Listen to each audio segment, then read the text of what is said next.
سوف أنجح رغم أنف كل حاقد، وسأقف بشموخ وكبرياء أنظر إليهم من قمة إنجازاتي وهم ما زالوا ثابتين في أماكنهم غارقين في حسدهم وعجزهم. النجاح ليس مجرد هدف، بل هو إعلان انتصارك على كل من شكك بك وكل من حاول أن يكسر إرادتك. هل تعتقد أنني سأقف؟ لا، سأواصل التقدم. سأحطم كل العقبات التي وضعوها في طريقي.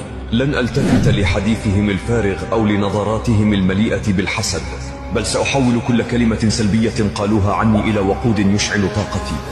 وأقول لكل من ينتظر سقوطي: أنتم تنتظرون عبثا، لأنني لا أعرف معنى التراجع ولا أؤمن إلا بالصعود.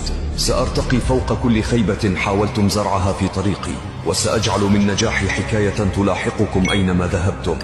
وفي النهاية أقول لك: لا تراهن على سقوط إنسان ولد ليقف بشموخ، لأن الكبرياء الحقيقي لا يهزم، والنجاح الحقيقي لا يتوقف.